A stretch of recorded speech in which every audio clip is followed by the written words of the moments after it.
കരുവന്നൂർ കള്ളപ്പണക്കേസുമായി ബന്ധപ്പെട്ട മുൻ MP P K. Biju ED. ഓഫീസിൽ ഹാജരായി. ഇത് മൂന്നാം തവണയാണ് ഇ.ഡി. പി.കെ. ബിജുവിനെ ചോദ്യം ചെയ്യുന്നത്. എന്നാൽ ഇന്ന് രേഖകളൊന്നും ഹാജരാക്കാൻ ആവശ്യപ്പെട്ടിട്ടില്ലെന്ന് പി.കെ. ബിജു പറയുന്നു. കൂടുതൽ വിവരങ്ങളുമായി ജിജീഷ് കരുണാകരൻ ചേർന്നുണ്ട്. ജിജീഷ്, ചോദ്യം ചെയ്യൽ ഇപ്പോൾ എത്ര മണിക്കൂറാണ് പിന്നിടുന്നത്? വിഷ്ണു, 10:30 പി.കെ. ബിജു എൻഫോഴ്സ്മെന്റ് ഡയറക്ടറേറ്റിന്റെ കൊച്ചി ഓഫീസിൽ ചോദ്യം ചെയ്യലിനായി ഹാജരായത്. ഇതിനു മുമ്പ് 2 തവണ, നേരത്തെ ഏപ്രിൽ 4-നും ഏപ്രിൽ 8-നും 2 തവണ ചോദ്യം ചെയ്തിരുന്നു.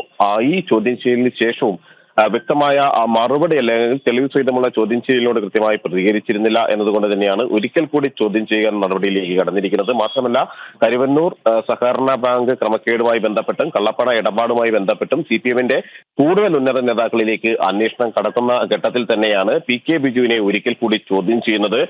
CPM അക്കൗണ്ടുകളുമായി ബന്ധപ്പെട്ടാണ് നിലവിൽ അന്വേഷണം കേന്ദ്രീകരിച്ചിരിക്കുന്നത്. പ്രത്യേകിച്ച് കരുവന്നൂർ സഹകരണ ബാങ്കിലെ 5 അക്കൗണ്ടുകളെ കുറിച്ചുള്ള വിവരങ്ങൾ എൻഫോഴ്സ്മെന്റ് ഡയറക്ടറേറ്റിന് ലഭിച്ചിരുന്നു.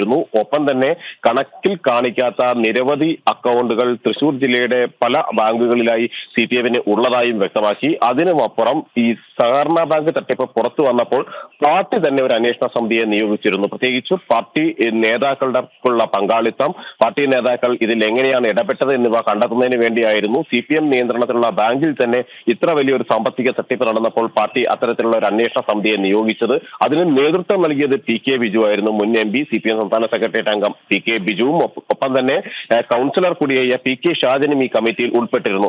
എന്നാൽ നിലവിൽ അന്വേഷണ സംഘം പലവട്ടം ആവശ്യപ്പെട്ടിട്ടും ഈ റിപ്പോർട്ട് നൽകാൻ ജില്ലാ കമ്മിറ്റിയോ ജില്ലാ സെക്രട്ടറി M. വർഗീസോ തയ്യാറാവാത്ത പശ്ചാത്തലത്തിൽ കൂടിയാണ് പി.കെ. ബിജുവിനെ ആവർത്തിച്ച് ചോദ്യം ചെയ്യുന്നത്. ഏതൊക്കെ നേതാക്കളാണ് ഇതുമായി ബന്ധപ്പെട്ട് ഇടപെടലുകൾ നടത്തിയിരിക്കുന്നത്, ആർക്കെല്ലാം വേണ്ടിയാണ് നിക്ഷേപങ്ങൾ ഇവർ നിർദ്ദേശങ്ങൾ നൽകിയത്, വായ്പകൾ അനുവദിക്കുന്നതിന് എങ്ങനെയായിരുന്നു നേതാക്കളുടെ ഇടപെടലുകൾ ഉണ്ടായത്, ഇതിന്റെ ഡയറക്ടർ ബോർഡ് ബാങ്ക് ഭരണസമിതിയിൽ ഉണ്ടായിരുന്ന നേതാക്കൾ ഇതിൽ എങ്ങനെ ഉൾപ്പെട്ടു എന്നത് സംബന്ധിച്ച് കൂടുതൽ വ്യക്തത വരുത്തുന്നതിനാണ് ചോദ്യം ചെയ്യൽ. മാത്രമല്ല, പി സതീഷ് കുമാറുമായി, കരുവന്നൂർ സഹകരണ ബാങ്ക് തട്ടിപ്പിലെ മുഖ്യ കണ്ണിയായിട്ടുള്ള പി സതീഷ് കുമാറുമായി ചില നേതാക്കൾക്ക് സാമ്പത്തിക ഇടപാടുകൾ ഉണ്ടായിരുന്നു. ബിജുവിനും ഇതുമായി ബന്ധപ്പെട്ട ചില സാമ്പത്തിക ഇടപാട് ആരോപണങ്ങൾ സാക്ഷികളിൽ ചിലർ മൊഴികളായി നൽകിയിരുന്നു. ഇത് സംബന്ധിച്ച് കൂടുതൽ വ്യക്തത വരുത്തുന്നതിന്റെ ഭാഗമായിട്ട് കൂടിയാണ് ഇത്തരത്തിലുള്ള ഒരു ചോദ്യം ചെയ്യലിലേക്ക് അന്വേഷണ സംഘം കടന്നിരിക്കുന്നത്. ചില നേതാക്കൾ പണം വാങ്ങി എന്നത് സംബന്ധിച്ചും സതീഷ് കുമാറുമായി ബിനാമി ഇടപാടുകൾ നടന്നിരുന്നു എന്നും മൊഴി നൽകിയിരുന്നു. അതുകൊണ്ട് തന്നെ ഏത് നേതാക്കളാണ് ഇത്തരത്തിൽ മൊഴി നൽകിയിരിക്കുന്നത്, നിലവിൽ